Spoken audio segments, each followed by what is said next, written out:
My name is Nicola Wills and I am your host for this podcast, Inspire. Thank you so much for listening. Now, before we dive deep into interviewing our guests and learning all about their story, I want to openly share with you all mine. Now, I am not famous or a multi-millionaire, but I do feel I have accomplished true success because, well, I'm happy. Some days more than others, but on the whole, I am really happy. But for me, most importantly, above everything, I actually really like myself. I value who I am. I have self-worth. But, oh my goodness, it has been such a journey to get to this point. And my biggest life lessons have actually just been in living my life. Now, I believe that as humans, if we can openly share these vulnerable moments, then others going through this at this very time can see that there is always hope and something positive to take away from the situation, even if at the time it really doesn't feel like it. Now, social media gives such a false impression of what life really looks like. In this podcast, we will show you behind that filter, the real, authentic people who you might put on that pedestal, believing they have it all and they've got it all figured out. But trust me, they really don't. In fact, no one does. But what successful people do is learn and grow through each obstacle, one day at a time. Looking back and connecting the dots, we are able to see that sometimes our hardest moments lead us, eventually, to in the right direction. We see success, and 9 times out of 10, we don't see the stories behind that, the personal journey someone's been on, the hardships and the sacrifices. But in this podcast, you will, warts and all. Now, I want to be totally honest with you. I have been dreaming of creating this podcast for at least 8 years now. And unfortunately, it has been taken my brother to pass away 4 months ago to really give me the kick up the arse to make this happen. And I have committed myself to never ever wait and take action on those nudges and those niggles that I have. So with each guest, I'm always going to start with their biography. So let's start with mine. I am a mum of 2 healthy little girls, Minnie and Margot, and fiance to Ben. We live in Ibiza, where I have always dreamed of living. I have a very successful online business with an amazing team of powerful, incredible women. Before this, I lived in London for over 15 years, actually, pursuing a career in the performing arts. I've appeared in Fame in the West End, on the X Factor, Britain's Got Talent. I've danced for Katy Perry and for Pink. And I earned a full scholarship to prestigious stage school, Arts Educational, gaining a 2-1 degree. Now, right, that sounds amazing, doesn't it? But let's look a little deeper. Let's look actually behind the scenes of what it took to get there. So let's start at the very beginning. I was born in the Midlands in Tamworth to my mum and dad. I'm the eldest of 3 children. And when I was 15 months old, my dad got a promotion and he moved down to Dorset, where I spent my whole of my childhood. Within 2 weeks of my mum actually them moving, my mum went into early labour. She was pregnant with my brother. And he was born. His name was Graham, and it was almost like we were twins because we were so close in age. But unfortunately, he was born premature, but was severely disabled. We didn't really know at the time, but he had 2 holes in his heart, and he had a very rare chromosome disorder. In fact, at that time, in 1984, he was one of 12 in the whole world that we actually knew about. For 6 weeks of Graham's life, he had 2 holes in his heart that went completely undetected. Now, in that time, obviously I didn't know anything. I was a baby, but now I am a mum to 2 children, and I just can't even imagine how hard that must have been for my mum and my dad going through that, thinking they're going to have a healthy little boy, and then, having to bring the vicar in to bless him because they thought that he was going to pass. Eventually he got moved to Southampton Hospital, and they detected the 2 holes in his heart, and he had open heart surgery at 6 weeks old. Now, after this, he did start to recover and get better, but what they didn't know was the severity of his rare chromosome disorder, and so they couldn't give any indication of what this tiny little baby was going to be, So it was just a complete guessing game and taking every single day one step at a time. Would he walk? Would he talk? Would he have a long life? Has he got any illnesses? They just didn't know. And, I think when my mum actually eventually left hospital, he was born in the June and he left hospital in the October on my dad's birthday. They said to my mum, we expect him to live to about 5 years old. And as I mentioned, obviously, at the beginning of this podcast, he lived till he was 38, and he did die last October, but not of anything actually that he had. He lived an amazing, amazing life. And for me, like, obviously, I don't know any different. I only know what it's like to grew up being the sister of a severely disabled brother. And you know what? I just think it's the biggest blessing that could ever have happened in my life. There are two things that my brother has taught me and that I have just lived my life by.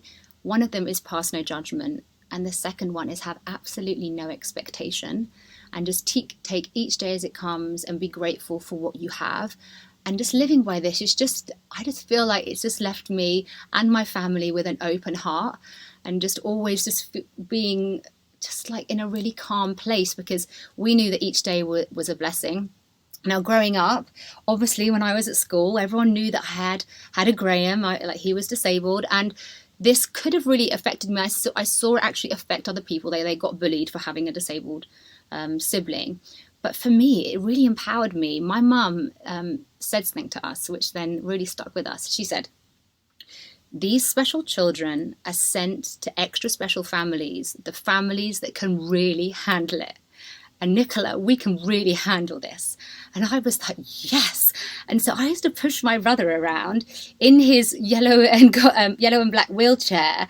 Like, literally, it was like, I've got a Graham, you haven't got a Graham. How cool am I with my brother? And just that feeling, and, and again, growing up, it's led through all parts of my life, like the inclusivity of everyone and making sure everybody is seen and heard. It's just been a huge, huge part. And so, I guess like I owe this to you, Gray. Like, thank you for being such an inspiration for me. And I just hope that you're watching, and I just do you proud.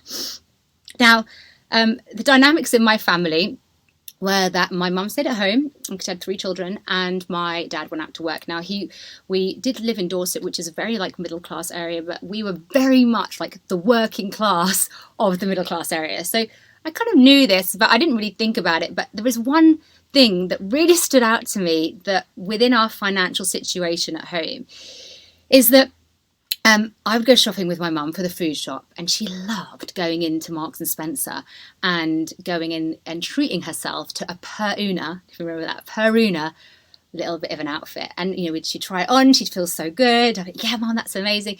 We'd go home, and just as we were going into the door, she'd say, quickly, get the per una bag. And she'd stuff it in her handbag. And she'd walk into the house. I went, what are you doing, Mum? She went, you don't let your dad see. He'll tell me off for spending his money. And I think I was 12 and I remembered that moment, and I was just like, what? Like, spending his money, and she didn't have any of her own money, right? And, and if my mum could only spend money on the bills and the food shop and nothing else.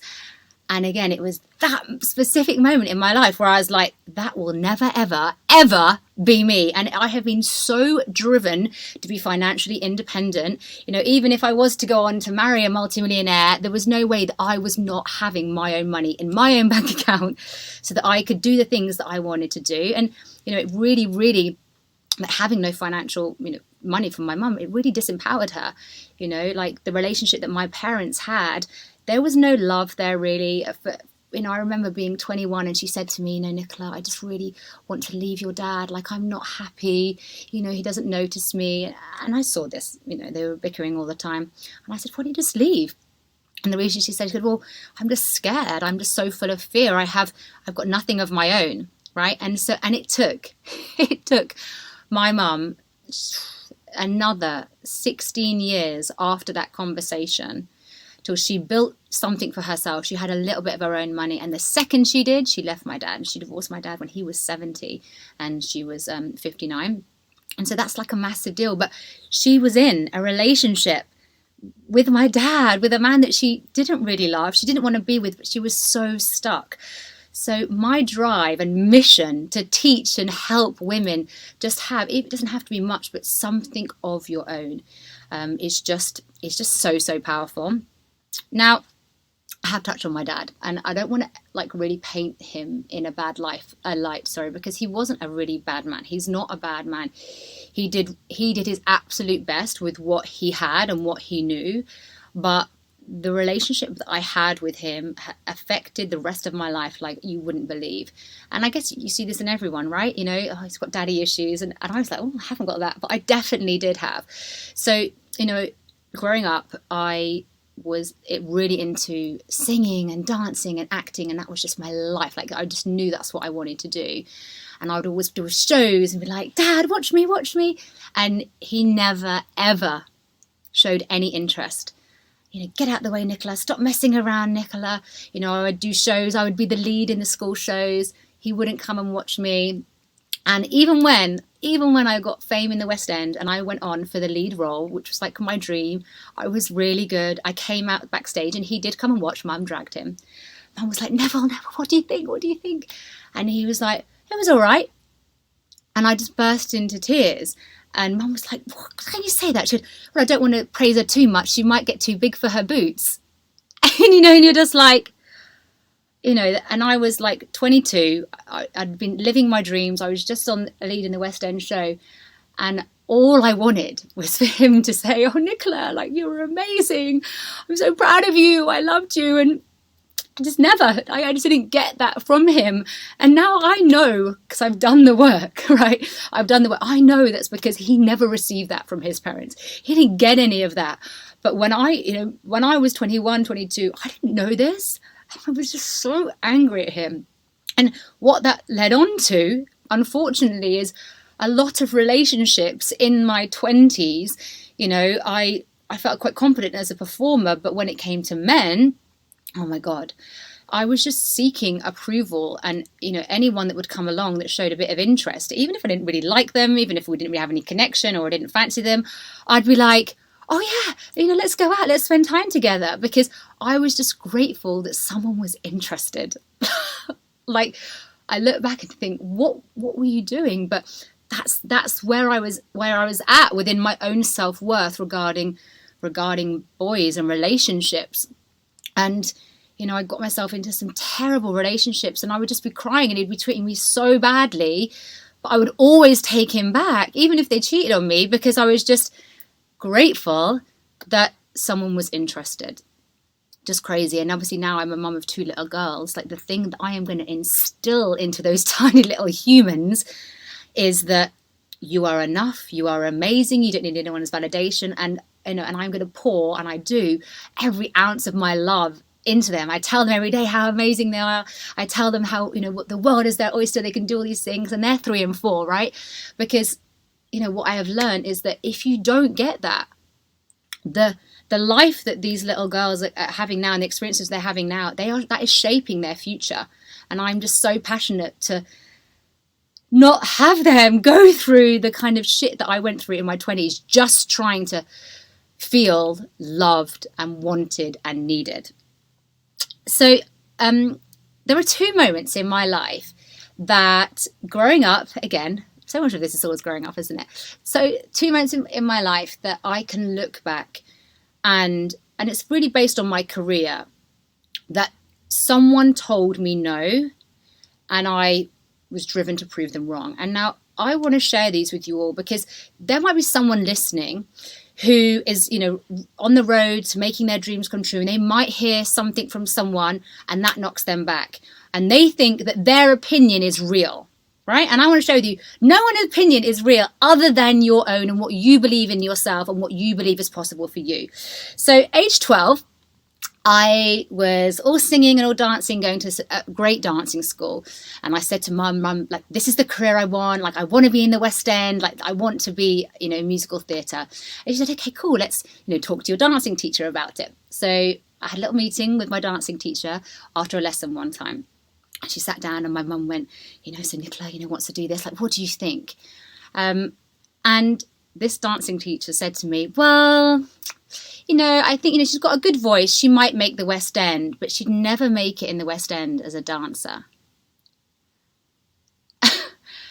Imagine telling a little girl who's 12, who's got like dreams of being on stage, she'll never make it in the West End as a dancer. And knowing what I know now, like 50%, less than 40% is talent and the rest is hard work. Like, it just blew my mind. But it was a driver for me. It was a catalyst. It was like, how freaking dare you tell me that? Now, my mum wasn't a pushy mum. So my mum would have conversations with me like, Nick, do you really think you can make this? Do you really think you can do this? Your dance teacher said that this. And only that I was so focused and so driven did that I didn't let that affect me one tiny bit. In fact, it drove me. It was like that negative driver. And then I had the same thing again happen. So when I was 17, I actually stayed on at school. Mum felt I was too young to go away to stage school at 16. So I stayed on to do my A-levels. I really didn't want to, but I did it anyway. I was like, getting some education behind me. So I was doing my A-levels. And at this time, it was like the time to audition for all the stage schools, right? And so I sat down with my careers teacher, as you do, having the career talk. And my mum came in, talking about university and what you're going to do. She sat down, she said, so Nicola, what's your plan? Like, what are you going to do when you leave school? And I said, so I'm going to audition for a stage school. I'm going to get in. I'm going to get a scholarship. And then I'm going to be on the West End. And then I'm going to go and be a movie star. And she was like, and I was like, what? And she was like, oh, Nicola, come back down to earth. Like, this is, you're such a dreamer, aren't you? And I remember thinking, what's she talking about? And I was like, what do you mean? She said, well, this is be great, but let's be realistic. I mean, the word I hate the most. Let's be realistic, because it costs quite a lot of money to be able to go to these stage schools. I said, yeah, I know. Like, I know my mum couldn't afford that. So that's why I have to get a scholarship. She's like, yeah, but the chances are very, very slim. And I was like, I know, but why not? Like, I know that I can do this.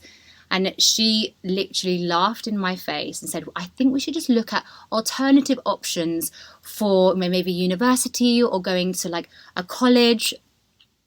And well, I mean, she was speaking to the wrong person.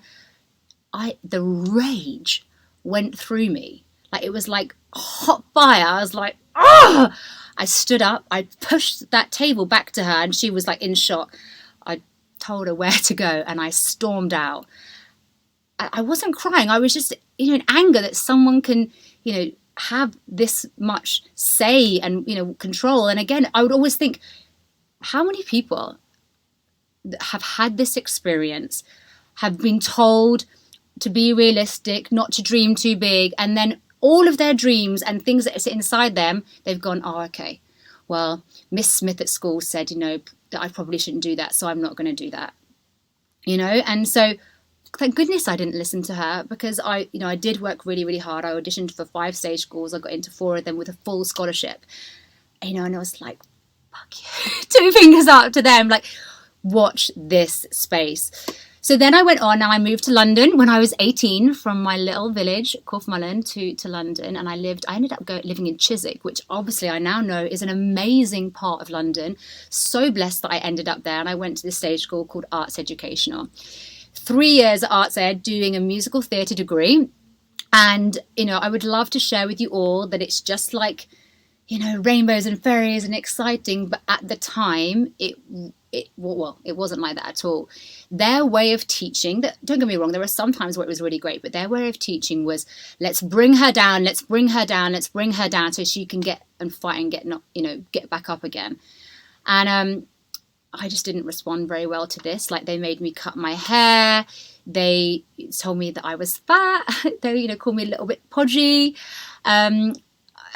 It was just not a nice experience.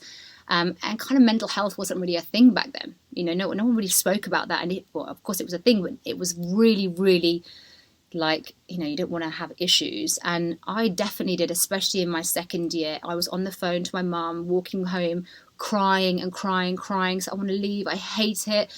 They're so horrible to me. And it was only that I actually had a boyfriend at Arts Ed that definitely he kept me there, because it was like, he was just like, just stay, babe, come on, we can just be together. And so I kind of mumbled my way through. I never really stepped into my light and was all that I could be in those 3 years. I always felt like I was on the back foot. Like, I think, yeah, I'm doing something good. And someone say, no, you're not. That's not very good, Nicola. And, you know, they never built me up. In fact, I'm going to be totally honest with you here. The kind of main teacher that was part of it all, I used to dream. I used to say to my mum, one day when I'm on stage and I'm receiving an award, I'm going to call him out on how horrible he was to me and be like, look at me now. Because that's how really, you know, that's how horrible it was at the time. Do you know what? I'm sure now, you know, the whole mental health movement and everything like that, people being more awake, I'm sure it has changed. But back then, it was not the way. Anyway, in my third year, I got through my third year, and I was in a dance class, and the lady said to me, so Nicola, you know, what do you want to be? What's your dream role? And I said, oh, my dream role is Eponine in Les Mis. And she literally laughed at me. She's like, darling, you can do without your fake tan and nails. And, you know, that is who I am. Like, I love glamming up. I love a tan, I love a nails, love an extension. But obviously, as an actress, you know, you change all those things and, you know, you play the part, right? And I was like, what? No, of course I changed. She was just like, oh, you're kidding yourself, honey. You're kidding yourself. And, just like livid. Anyway, what went on to happen? And, you know, something that I'm so proud of, I was the first girl in my year to get a job in the West End in Fame. And I actually told all my teachers and everyone knew, and they didn't say, well done, they didn't say, you know, this is incredible. It was almost like, oh God, how she got that? That was a bit like they were shocked that it wasn't like the other girls that should have got it. And I was so miffed by that I actually didn't go to my own graduation. I was just like, fuck you, I'm not going to go.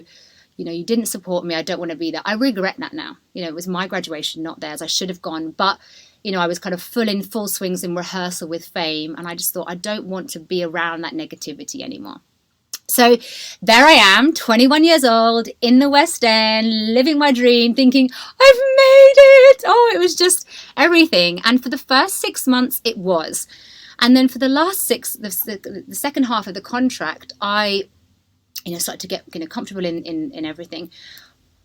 But I started to really have self-doubt. I was really strict with myself. Back then, I didn't drink. I didn't go out.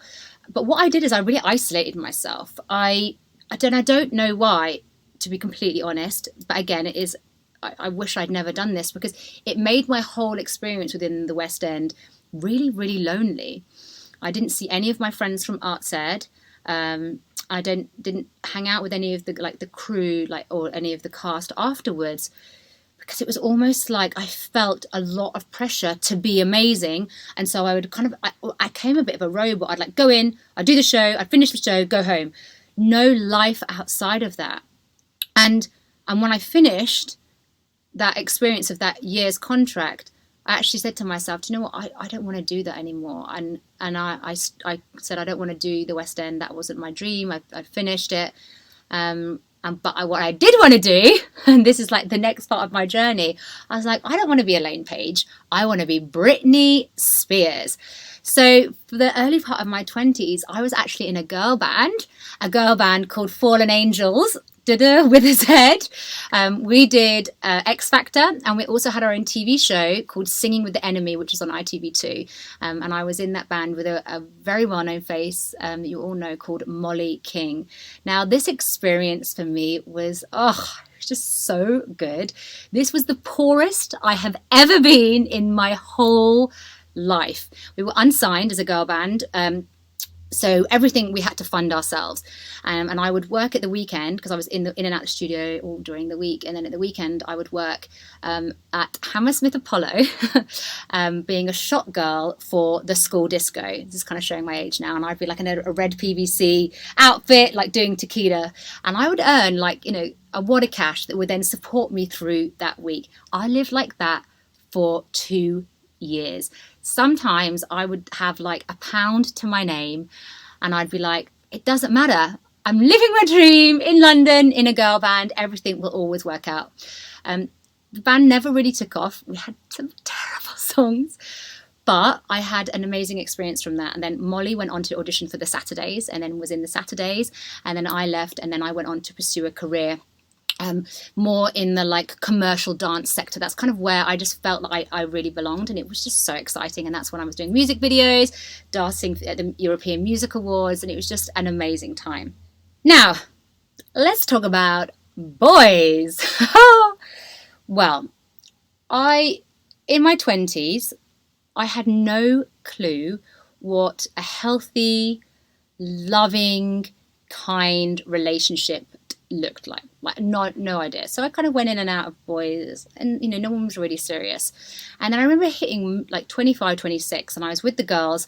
We were all podium dancing at the time, and we were talking about how on earth are we ever going to get out of this kind of living hand to mouth situation.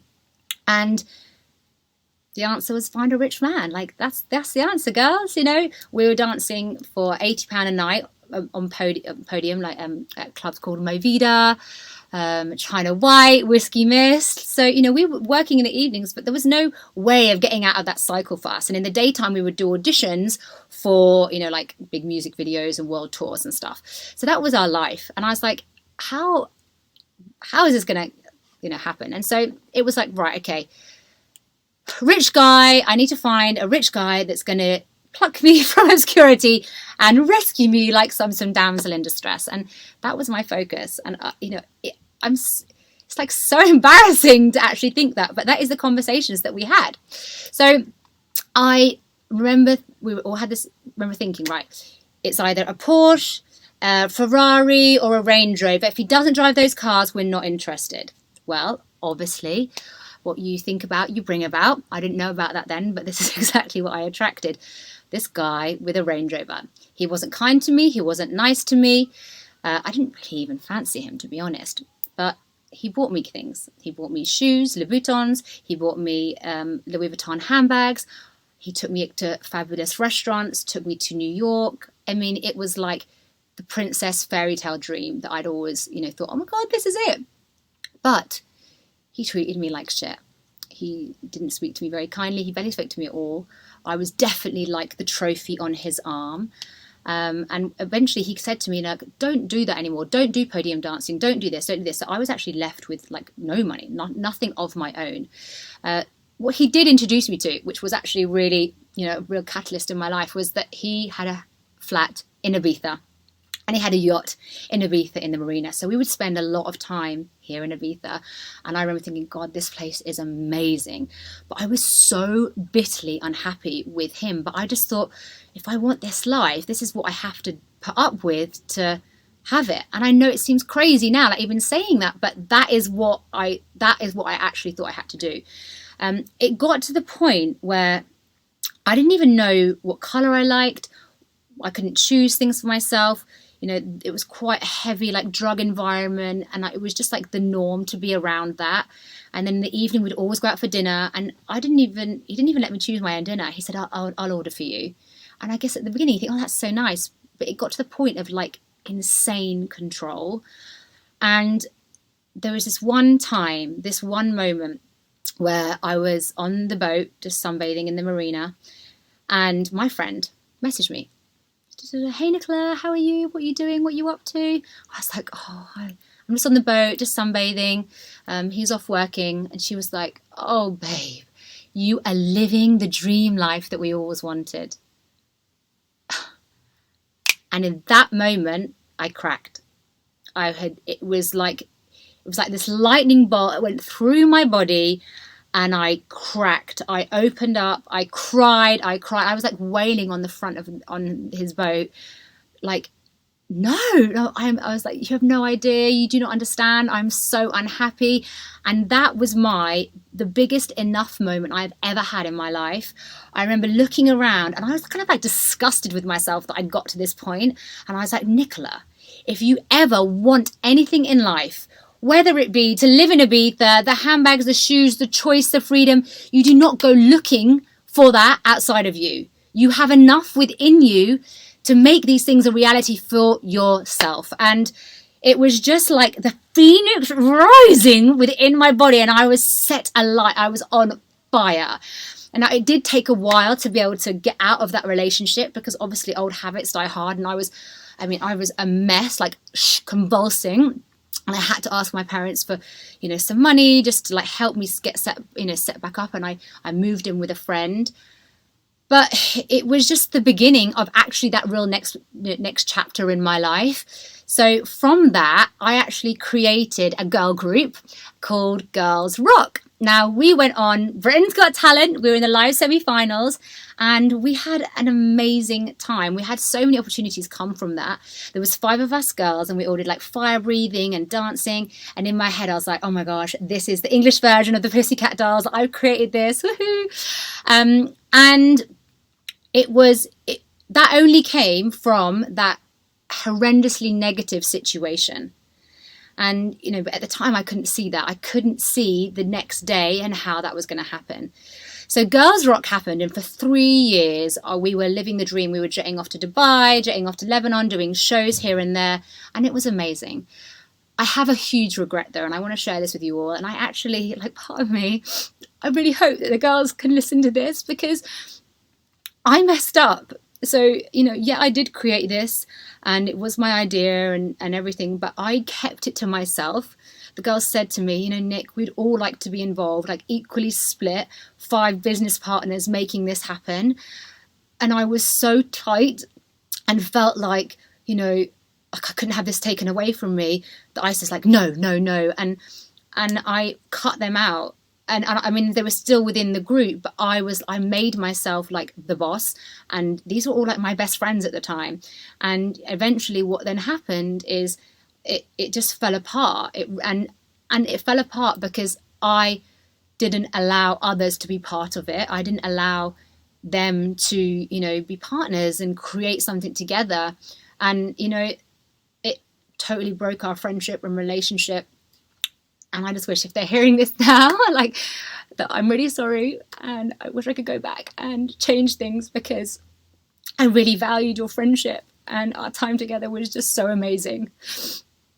So what then happened is then I turned 30 within this time, and actually I am coming up to my 40th birthday. So on reflection, my 30th birthday was just a really sad time.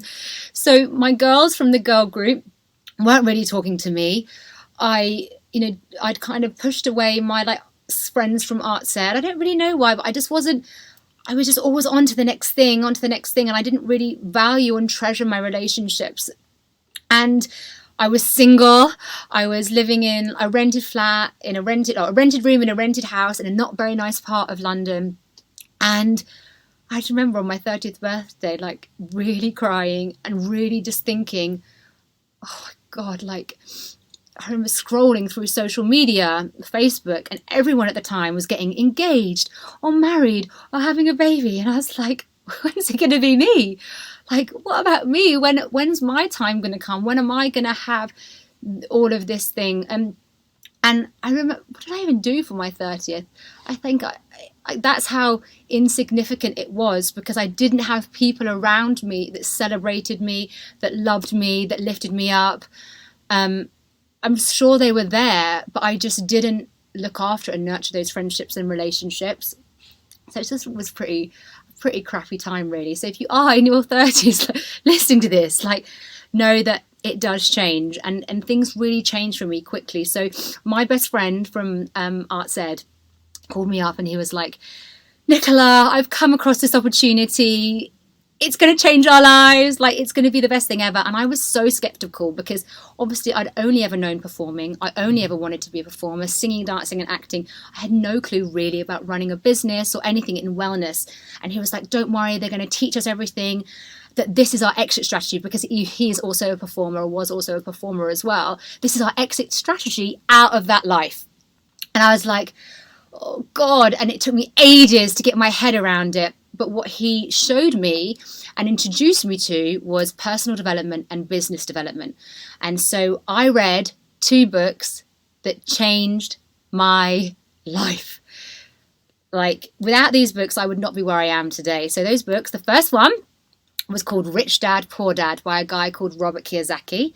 And that really showed me that my family, I'd grown up in a very poor mindset family regarding money. Money was always the root of all evil. Money doesn't grow on trees.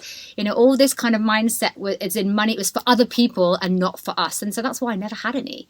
And also to, have true wealth, that you didn't want to work an hour, get paid an hour. You wanted to create something. So I kind of learned that through that book. And then the other book was The Secret by Rhonda Byrne. Now, this is a classic book that really teaches you all about the law of attraction, about creating vision boards, about visualization, about manifesting. And the bit that kind of does miss out of it is the action to do that. But I was really action orientated. I was like a real hard worker. So I read these two books, and coupled together, I was like, okay, I can do this. I needed to change almost every aspect of my life, and I was willing to do whatever it took. And I did. It took me 2.5 years to get to my financial goal, which was of earning £10,000 every single month with my online business. And I have met and surrounded myself with some of the most empowered, positive, inspiring women and men that without them and without their guidance and mentorship, I would not be here where I am today. So in that 2.5 years of building my business, I was going on quite a lot of dates, and they were always really rubbish. And I was learning about myself and becoming more confident. And it was about 2 years into my business, I said to Stuart, you know what? I'm going to stop going on these dates, because I am not going to meet the man of my dreams until I become the woman of my dreams. I don't know when that's going to be, but I know I will know. And then what actually happened on the 31st of August, I hit this financial goal and this position within my organization. I was like, I woke up the next day, the 1st of September, I was like, I felt amazing. I felt established. I felt unstoppable. It was just this full self-empowered moment of I've got my shit together. And I felt good. I actually read something just recently that it said that to gain self-worth, you've really got to go through hard times and do hard things. And, I'm not going to lie, growing my business, those 2.5 years were the hardest things that I've ever done in my life. It was blood, sweat, and a lot of tears to get to that point. And with that, I really was like, I can do this. And it was just this amazing feeling of, I am of value, and I valued myself. And I guess in that time I became the woman of my dreams, right? Because what then happened is 29 days later from hitting that goal, I met Ben, my future husband, my fiance, the baby daddy. Now, Ben is tall, handsome, gorgeous, well brought up, really into conservation and animals, so kind. I mean, the dream man for any girl, right? And he took my headshots, because he was a photographer at the time, for the Hall of Fame part of my business that I needed. And I remember meeting him, and he took my picture, and I was like, oh my gosh, he's absolutely gorgeous.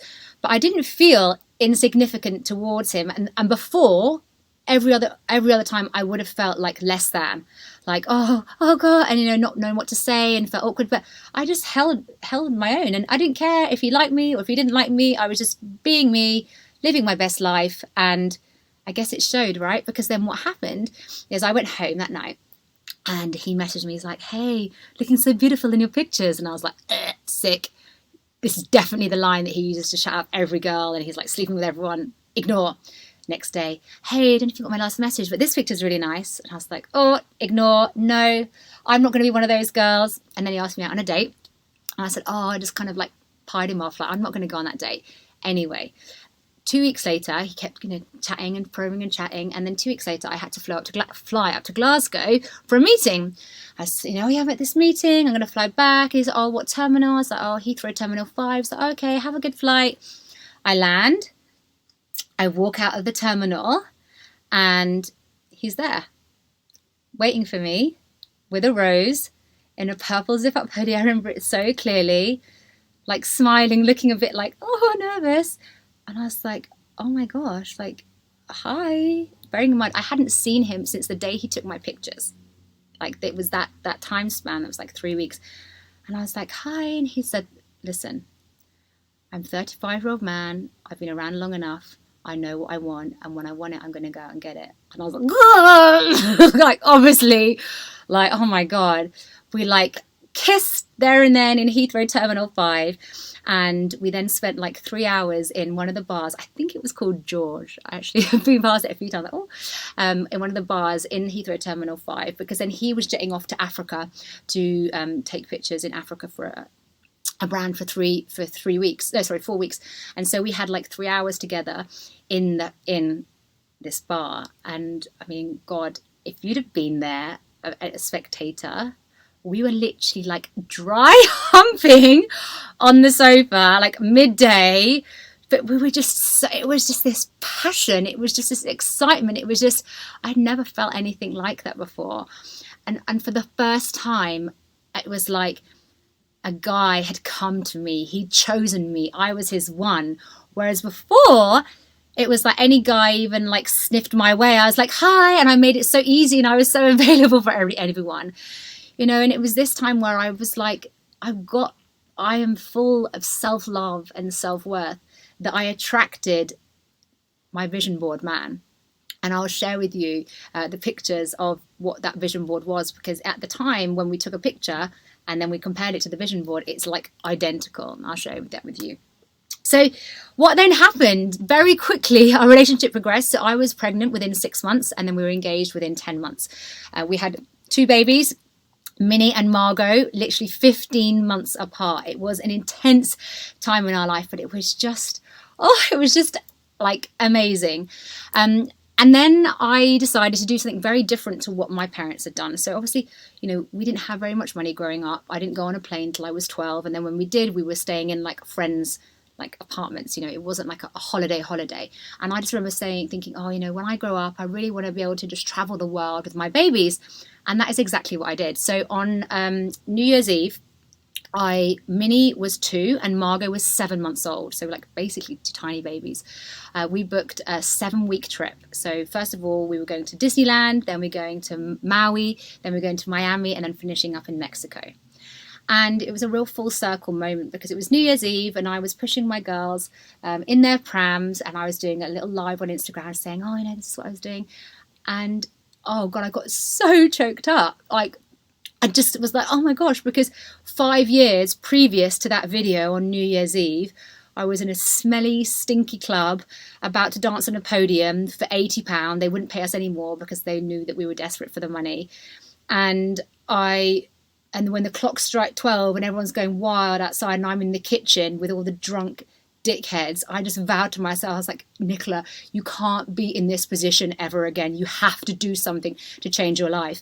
And then 5 years later, I'm engaged with 2 babies, about to jet off for a 7-week trip. So, you know, 5 years at the time, when you think about it, it feels such a long time, but it really, really isn't.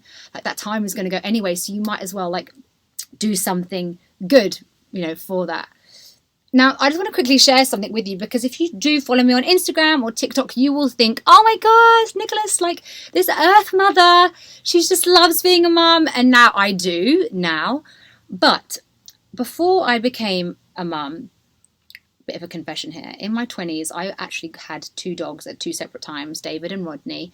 And I was so bad at looking after them that they had to go back and live with my parents in Dorset, because I just couldn't look after them. I was just terrible. And you know, I wouldn't take them for walks, I'd forget to feed them. And so obviously when I was like pregnant, my friends would say to me, you know, Nick, I think you should really definitely get a nanny. I was like, yeah, I'm definitely going to get a nanny. And I'm never going to push. That is disgusting. I'm not going to push a baby out of my vagina. I'm going to have C-section. Like, I had it all planned out. And then I became pregnant. And as the months went on, it was like this feeling of like pure womanhood, pure like Supergirl powers. And I actually decided, do you know what? I think I'm going to like give this pushing it out a go. And so I did. And so what happened is I booked myself a home birth. And obviously I was very, very lucky. I had a really great healthy pregnancy, and I know that is just such a blessing in itself. But I was open. Like, we lived 2 minutes from the hospital, but I was like, right, let's just see if we can do this at home. I believed in myself and I believed in my body. And I think sometimes that's what, from my friends, they didn't. They were like in fear that something was going to go wrong, or they didn't trust themselves. But I just trusted my body, that she knew, not Nicola the brain, not Nicola the person, my female body knew what to do. Now, I heard this story, and I hope that this helps someone listening to this. So I read this story whilst having a bath, and it was a book about hypnobirthing. And I read this story saying this lady was in a car accident, and she was basically dead, and they kept her alive because she was 9 months pregnant, and she was there on monitors, not doing anything, clinically dead, and her body went into labour, and she laboured, basically dead, but laboured the baby without even being alive. And as soon as she gave birth, and then they turned the monitors off, she died, and the baby was alive. And so I was like, oh my God, I don't need to do anything. I just need to back myself, actually, and believe that I can do it, and trust my female powers to do so. Now, I loved being in labour, not really the first part, but the pushing part. And people are like, oh my God, you're so crazy. Yes, it did hurt, right? But in that moment, when my body was contracting and pushing out my babies, I felt like Superwoman. It was like, I was like, like screaming and raging. And Ben was next to me. He was like, you've got it.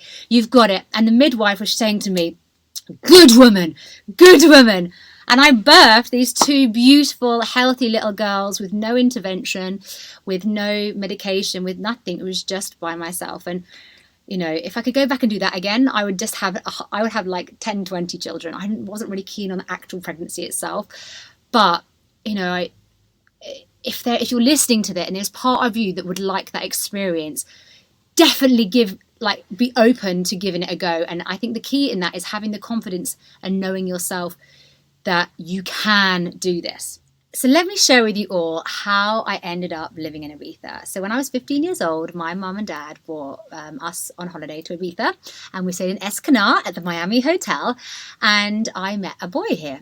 It was a bit of a holiday romance. His name was Matu, and he took me, I mean, he was so like exotic. I think he was like French, Belgian or something. He took me to Villa, which is like Old Town here in Ibiza, and he took me right up to the top, and we sat on like the wall looking out over Old Town.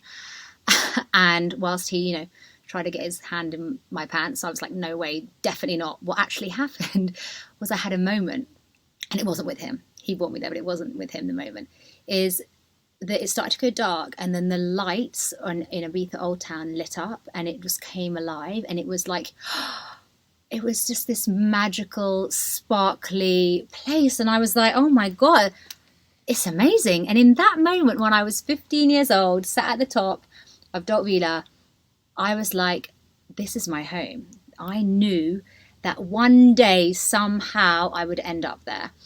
And it was actually because of COVID. You know, we were in lockdown in our house. And I'm going to share with you, you know, by this time of our life, Ben, myself, Minnie and Margot, we had an amazing, like, 6-bedroom, basically mansion in Gerrard's Cross. We had the Maserati, we had the G-Wagon, we had all the stuff, right? And so lockdown wasn't that bad. But I had this feeling within me that I wanted to get away, I need to get away. And it was, we really were lucky to escape the second lockdown. We were actually in Mexico, and we extended our stay in Mexico, and we stayed in Mexico for 8 weeks. And in Mexico, we were living in a 3-bedroom, like very normal apartment. We hired bikes every day, and we were off bike riding and walking to the beach. And in that time, Ben and I, we were like, oh my gosh, we're so much happier here, living like stripped back, like the sun's out with a palm tree. Then all of the stuff and things that we have at home, they don't mean anything. Like, actually, we've got ourselves to this position, having all this stuff, because it is what on paper you do when you have money, right? And we decided, like, this is the time more than ever. My whole business was online. It was just like, if we're ever going to move to Ibiza, now is the time.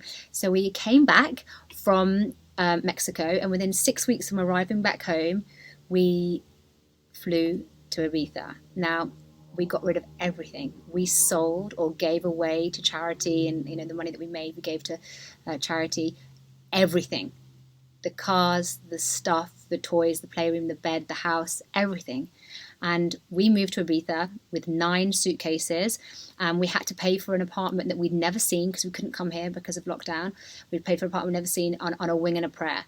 And I'm not going to lie, the night before we were due to fly was hell. The uncertainty and my comfort zone for Ben and I, we sat in bed holding hands, almost rocking because of the fear. What have we done? Oh my God, it was like the sick was under my chin. It's the only way I can describe it. It was like, ugh. And there was no going back now. We'd sold everything. We didn't even have a house to live in from the next day.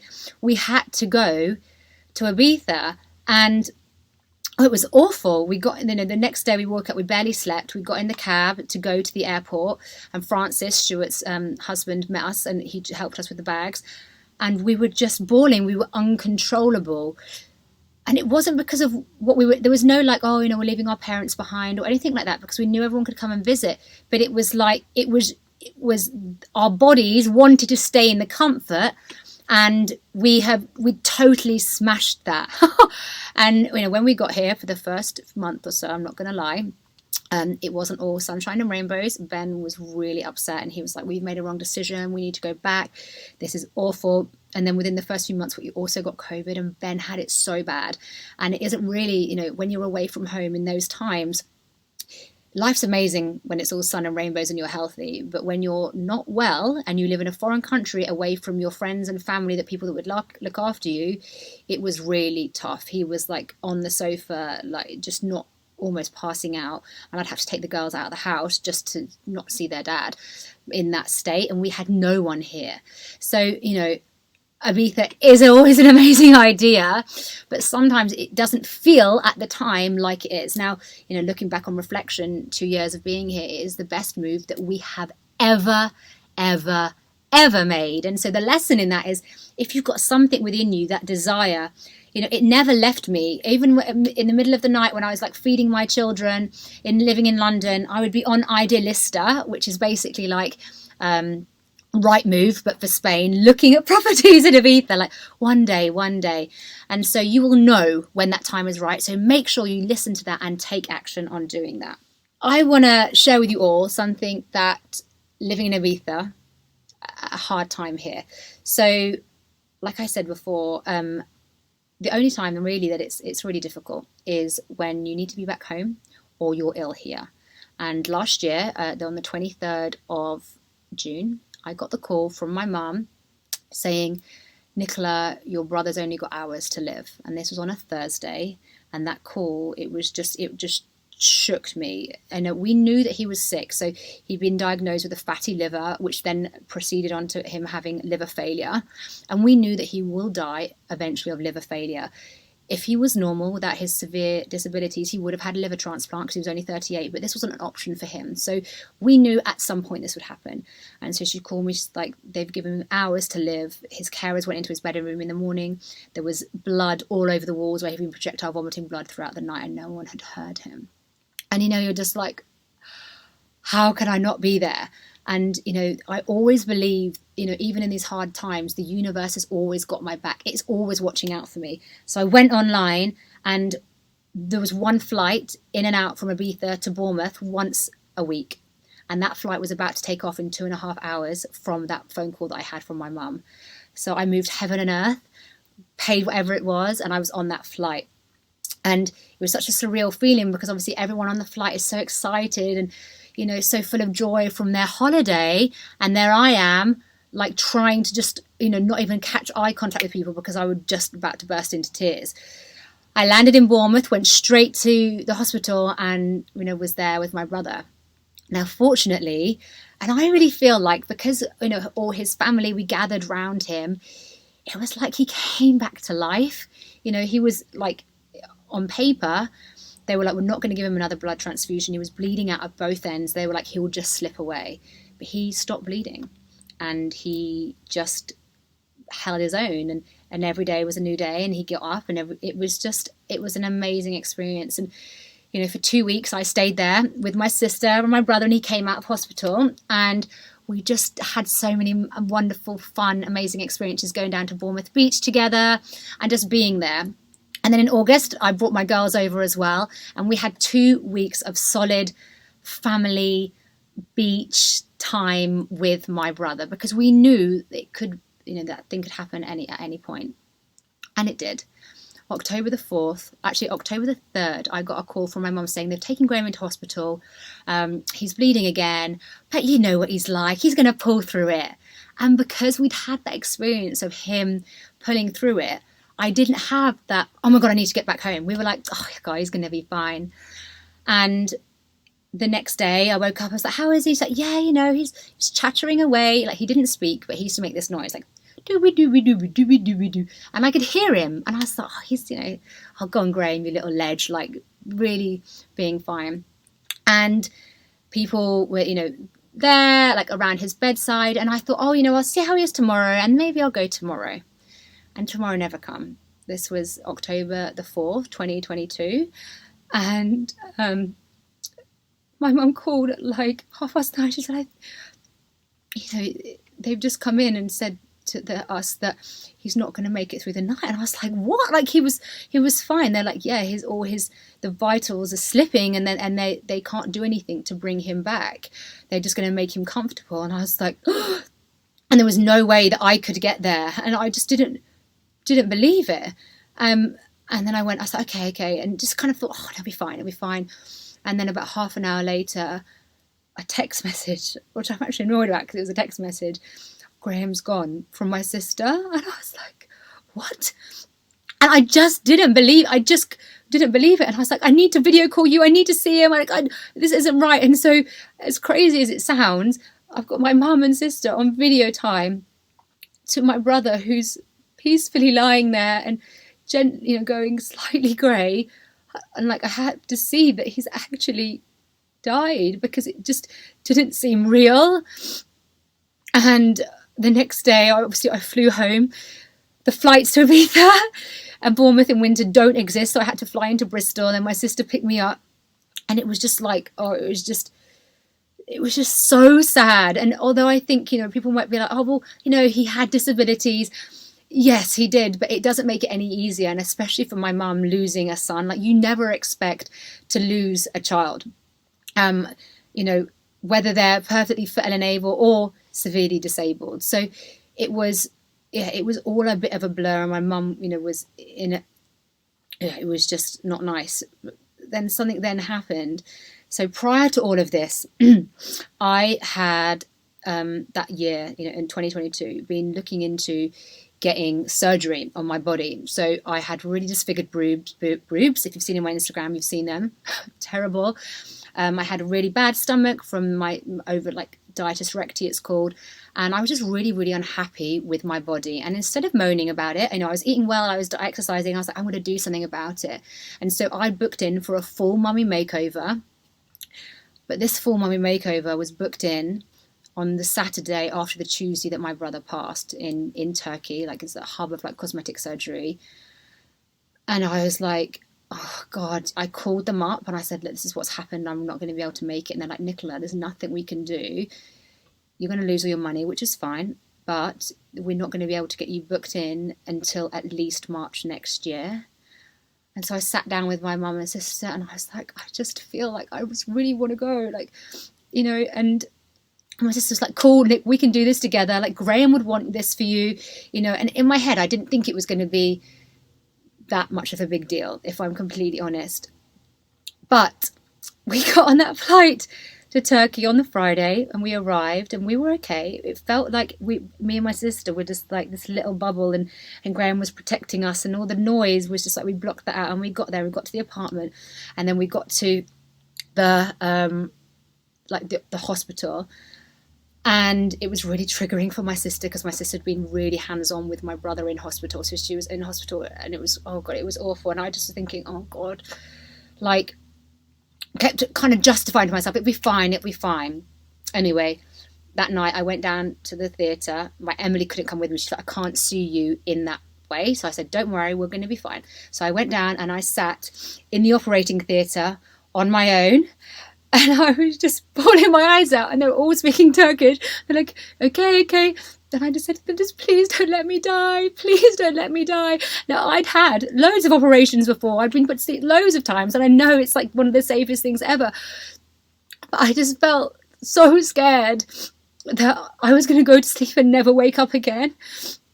And before I knew it, I woke up, had the surgery, and the pain was so intense. It was like nothing from like my knees to my neck, like everything hurt. I couldn't even lift my body up because they'd stitched my stomach muscles back together, and I was lying there. And they gave me this really, really strong painkillers, which, although numb the pain, they played with my mind. I had the most intrusive thoughts. I was like, I'm going to die. The hospital's going to be bombed. This is the end of the world. It was just awful. My sister came in, and obviously she saw me like that and burst into tears. She was like, how can you do this to me? Like, I feel like I'm going to lose you. And my brother's just died. You're going to... Oh, God, it was just so sad. And I really, if I could go back now, I would never have done it then. I really wouldn't. And the following 6 weeks after that were hell. My body was hurting. I felt like I was such a burden to everybody else. I couldn't really help so much with the funeral because I was recovering. We had my brother's funeral 4 weeks later, and it was only like mid-November. It was like 6 weeks after everything that it was like this one day I woke up and I just felt this cloud lift. And it was like, oh, actually, everything's okay. Like, you're not such a bad person for doing that. I started to see the results in my body. I started to feel comfortable and confident in who I was again, and that, you know, I like would maybe wear a bikini again, and all these little things.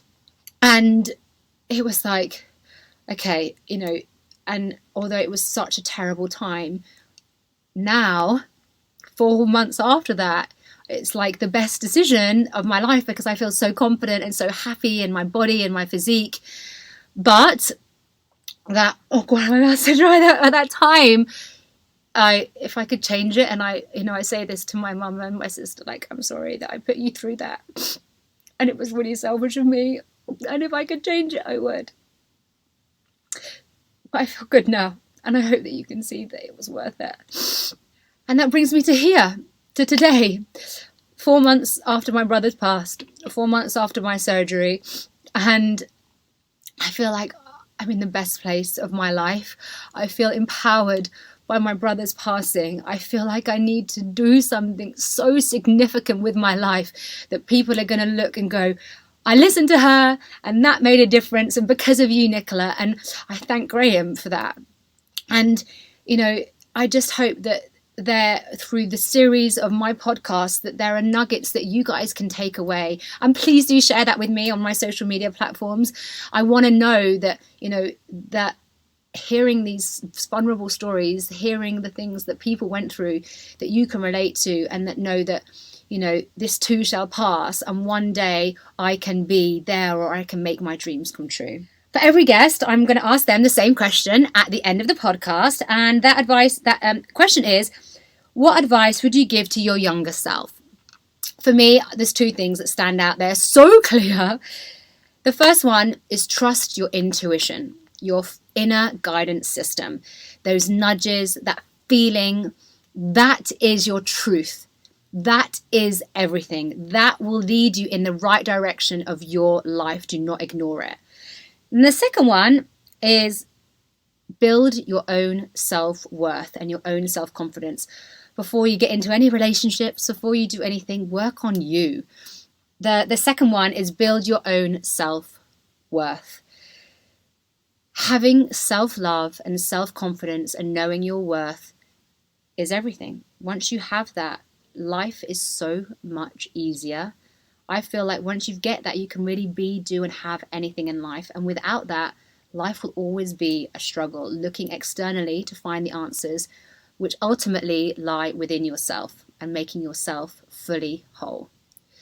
Guys, it has been a pleasure sharing myself openly with you on my first ever episode on Inspire the Podcast. I'll see you next week for episode 2. Thank you.